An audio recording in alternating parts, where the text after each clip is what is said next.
Pilier numéro 4, la gestion de l'échec. L'échec, là, tu veux pas, tu montes, tu descends. Tu vas vivre ça. Tu vas vivre ça. Donc l'échec, il faut comprendre ce qu'on appelle la théorie de l'échec. Et cette théorie nous dit quoi? Que l'échec, c'est égal à la mauvaise connaissance au carré. Donc E égale à MC carré là. Échec égale à mauvaise connaissance au carré. Quand tu as une mauvaise connaissance des choses, tu es exposé à l'échec. L'échec vient t'alarmer. L'échec vient t'interpeller pour te dire attention au chemin que tu prends, à ce que tu fais, si tu veux réussir. Comme vous pouvez le voir ici, ça c'est une courbe. On appelle ça la courbe de ECG. C'est la courbe qui présente le fonctionnement d'un cœur normal. Un cœur normal, là, il y a des hauts, il y a des bas. Il y a des moments, c'est stable. Mais il y a des hauts, il y a des bas. Il y a des hauts, il y a des bas. Il y a des petites doses d'âne. C'est ça. Quand on dit un cœur est normal, c'est comme ça. Quand ça devient un trait, ça signifie la mort. Quand ça devient un trait, ça signifie la mort. Donc, si tu vois que dans ton business, ou tu veux un business qui est comme ça, il n'y a pas de haut, il n'y a pas de bas, c'est que c'est un business qui est mort. Parce que le business, il y aura toujours des hauts, toujours des bas. Quand il y a des bas, ça ne veut pas dire que tu es maudit. Ça ne veut pas dire que c'est le péché que tu as fait là. Le Seigneur est en train de te punir, il est en train de te mettre à l'épreuve. Ce n'est pas de ça qu'il s'agit. Ça veut dire simplement que tu dois te mettre à jour. Ça veut dire qu'il y a des choses que tu négliges, comme le fait de ne pas relancer tes clients, comme le fait de ne pas avoir de base de données, comme le fait de ne pas mettre à jour tes logiciels, comme le fait de ne pas mettre à jour ton cerveau. C'est une manière de t'interpeller pour dire attention, attention, attention, réveille-toi. C'est pourquoi vous allez voir quand d'autres viennent et puis le cœur bat, on fait quoi? Il y a un appareil là, électrochoc. Si vous regardez les films, vous allez voir ça. On met de l'électrochoc, on te secoue pour que le cœur recommence à battre. C'est comme ça. La vie va te secouer pour que tu te réveilles, pour que le cœur recommence à battre. Donc, il y a 5 sources qui nous poussent à l'échec. La première source, la mauvaise connaissance de soi. Les gens échouent parce qu'ils ne se connaissent pas. Connais-toi toi-même et le monde s'ouvrira à toi. Te connais-tu? Qui es-tu? Est-ce que tu te connais? Est-ce que tu as appris à t'étudier? Est-ce que tu étudies ta capacité financière? Tu gagnes combien? Tu touches combien? Tu es capable de générer combien? Toi, tu es capable de faire combien? Ta capacité financière. Ta capacité d'endettement. Tu prends les prêts un peu partout là. Quelle est ta capacité d'endettement? Parce qu'il y a des prêts que tu prends là. Tu sais que toi, ta famille, ton oncle, c'est si vous tous vous mettez ensemble, vous ne pouvez pas payer. La dette que tu prends là, même si toute ta famille vous cotisez, vous ne devez pas pouvoir payer. Donc il y a des dettes qu'il faut éviter.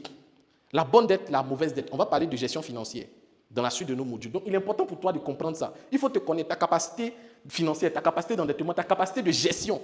Tu peux gérer combien de choses? Il y a des gens qui ne peuvent pas gérer plus de 2 projets. Mais tu les vois, ils ont 2, 3 projets. Mais tu ne peux pas gérer tout ça. Parce que toi, quand il y a beaucoup de choses à gérer, tu es embrouillé. Donc concentre-toi sur un business. Parce que tu as une capacité de gestion qui est faible.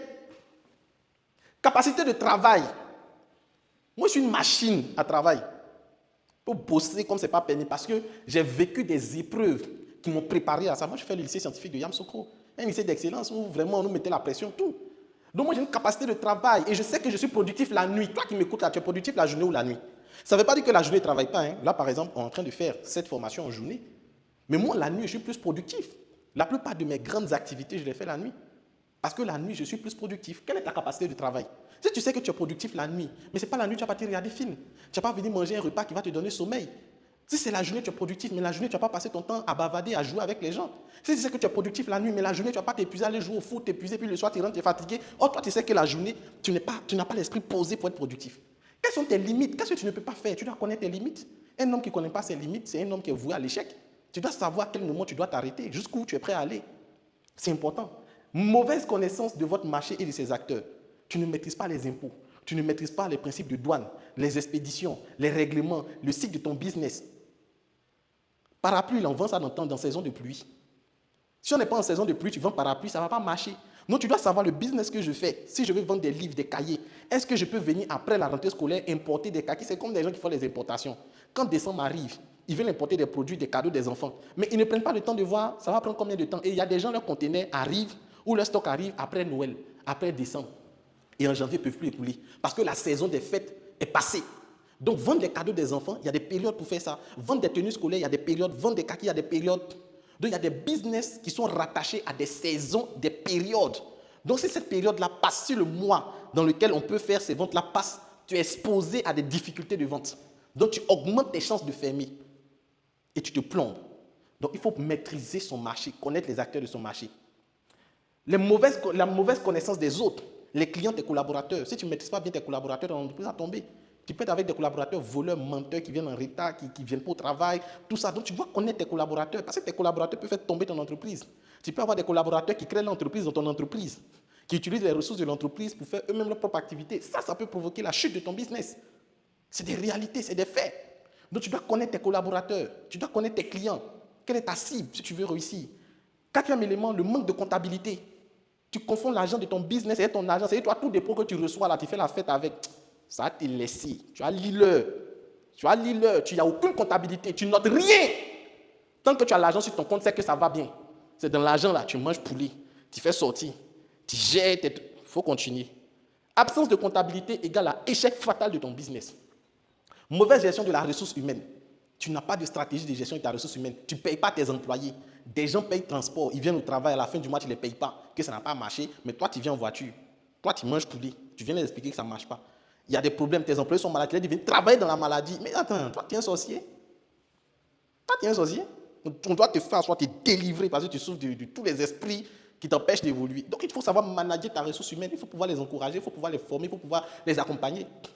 C'est important si tu veux réussir. La gestion de la ressource humaine. Pilier numéro 5. Au niveau de la gestion de la ressource humaine, on va aller un peu plus en profondeur. Donc, à ce niveau, il y a des éléments à comprendre. Le manager, il y a des facteurs qui provoquent le conflit au sein d'une entreprise. Par exemple, le manager favorise et privilégie une partie de l'équipe. Si vous avez plusieurs équipes, et puis il y a des équipes qui vont venir, ceux-là travaillent bien, vous là, vous voyez. Quand on dit au travail ici, là, faites comme ceux-là. C'est eux qui travaillent, les voient, ils sont fiers. Ils font la fierté de l'entreprise, des plaisantins comme ça. Quand vous faites ça, vous êtes en train de diviser vos équipes. Et ça peut créer des problèmes dans l'entreprise. Si tu faisais ça, il faut arrêter. Oui, il faut arrêter. Si tu faisais ça, il faut arrêter. Il y a d'autres qui font ça, mais les enfants. Voici mon enfant. Voici, ce n'est pas roi qui est là. Ce n'est pas reine qui est là. On a envie de faire comme lui, vous jouez. Arrêtez ça. Vous créez la discorde, des conflits internes inutiles. Le manager a tendance à favoriser ceux qui ont du mérite et faire de la risée du reste de l'équipe. Ça rejoint un peu ce que j'ai dit, le fait de privilégier une équipe ou une personne. Le manager pratique le diviser pour mieux régner et profite des tensions et des fragilités pour mieux manipuler. Il y a des chefs d'entreprise. Si toi tu es chef d'entreprise, tu fais rapport, des ragots sur tel ou tel, pour s'aimer la zizanie, pour manipuler chaque employé. Ça peut être source de conflit et d'échec. Donc, l'un des éléments, l'un des piliers de réussite, c'est la gestion de la ressource humaine. Élément numéro 4, le manager prend régulièrement et publiquement la défense des gens en faute grave. Tu sais que la personne s'est trompée, tu dis, oh laissez, c'est rien. Donc ça fait que souvent le responsable hiérarchique même a peur d'intervenir parce qu'on se dit, ah lui là, c'est le bon petit du boss, hein. C'est là, c'est la chouchou du boss, ainsi tu l'as touché, là, tu as eu un problème. Donc elle fait bien, fait mal, les gens laissent. Et ça va faire tomber ton entreprise. Il y a d'autres qui font ça parce que c'est leur frère. Non, c'est le frère du DG, hein. C'est la soeur du DG, hein. C'est la femme du DG, hein. Ah, c'est le mari de la DG, hein. C'est la cousine. Et puis ils sont là, ils font des bêtises dans l'entreprise, les gens ne peuvent pas parler. Quand c'est comme ça, ah, donc c'est nous. Nous tous on fait ça. Nous tous on fait ça. Puisqu'ils font, on ne parle pas. Nous aussi on fait. L'autre élément, le manager ne paie pas à temps les salaires. Ouh! Les salaires. Je ne sais pas comment les gens même négocient salaire. Je dis aux gens, comme vous n'avez pas appris à être salarié avant d'être entrepreneur, là, c'est pour ça que vous faites ça. Moi, j'ai la chance d'être employé et entrepreneur. On ne joue pas les salaires des gens. Les gens viennent au travail, mais il faut les payer. Tu ne peux pas venir aux gens, non, il n'y a pas de salaire. L'autre élément, le manager entretient des relations amoureuses avec les employés. Ouh! Femme comme garçon. Tu as ton pain, tu as ton gars, tu as ta go dans l'entreprise. Ça aussi, ça crée des conflits. Donc, il est important pour vous de savoir gérer ça. Sinon, l'entreprise, un bon matin, vous venez, ça se déchire les habits. Donc, ce sont des éléments qui peuvent faire chuter votre entreprise. Le dernier pilier, le pilier numéro 6, la santé.